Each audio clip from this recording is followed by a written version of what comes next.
Hey, it's the champ Antonio Tarver, man. You're listening to Tarver's Take. I want to dive right in, man. For the big fights this weekend, or were supposed to be this weekend, the fallout of Shakur Stevenson and Schofield Jr., man. It comes at a surprise. Well, not surprise to a whole lot of people because it looks as if Shakur Stevenson knew and had an indication that something was going to come up, man, before the fight. He said it in his interviews and everything. And when I look back at it, man, I kind of sense that, you know what I mean?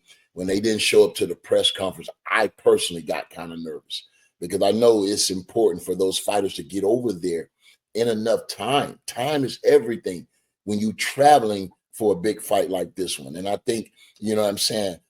When they went over there, everything seemed, you know, as a go. But when they got there, moving around, day to day, man, it's challenging if you don't know what you're doing and haven't gone through something like that.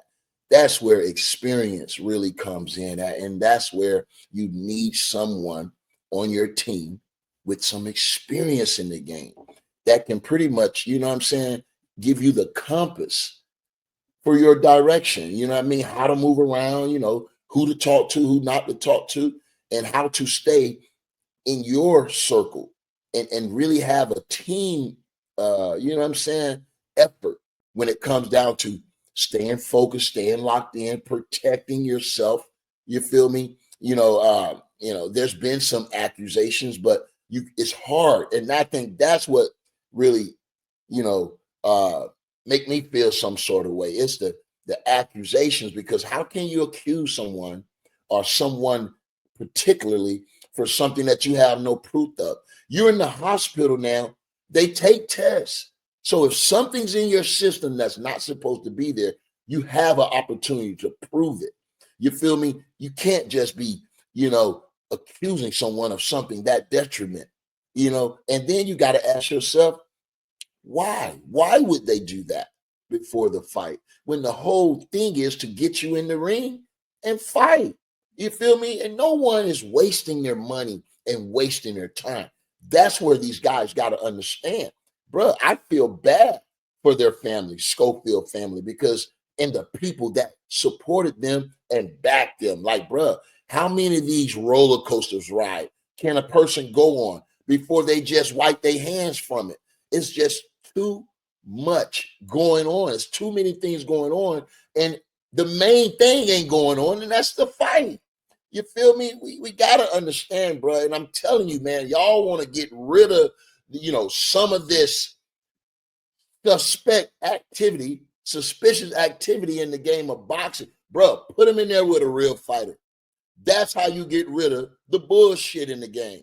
Put them in there with a real fighter. Everybody gonna get exposed. You feel me? And that's why I really wanted this fight for Shakur, because I believe this was the perfect opponent. I called it after Schofield last fight, and I felt that Shakur really needed a performance that could really, you feel me, stamp his name in this game. And I'm not saying that Schofield was that opponent that could really give Keyshawn that, but I just believe that he was the right opponent to demonstrate and look good and show his ability, you know what I mean, at a time like this, a prelude to a real fight with Gervonta Davis. And I didn't know how this fight was going to go. I was eager to give you guys my breakdown, and I knew it was going to be, all the burden of proof would have been on Shakur Stevenson coming in as the name, as the guy in this fight.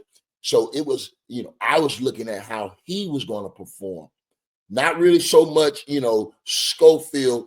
I was looking at Shakur. I was really looking at him because he's the guy with the belts. He's the guys with the Olympic pedigree, you know what I mean, the name. And I think he's right there on the cuff of really, you feel me, you know, really showing the fans what he's really all about. And I think he's still looking for that defining fight. And I think this would have or could have been a real feather in his cap if he looked the part in a fight with Floyd Schofield Jr., man. And I think Floyd was going to bring the unpredictability to the fight. I think he was going to bring definitely his conditioning. his power. You feel me? The guy can hit. And so sometimes when these fighters are a little reckless, you don't know what they're gonna do. They don't really have, you know what I'm saying, that what you call the sharpness or the real skill set, you know what I mean, of a real talent or a superstar in the game. You know, I think both of these fighters should. Floyd mostly was really trying to find their identity. I mean, this fight, and I think would have been a fight that we say, okay, how is Floyd Schofield Sr. going to, Jr. going to perform when he's in there with a real fighter that's complete, a complete fighter that can really do everything in the ring? So we were going to find that out, but I'm just heartbroken, man, because I know how much these managers, promoters, they put in.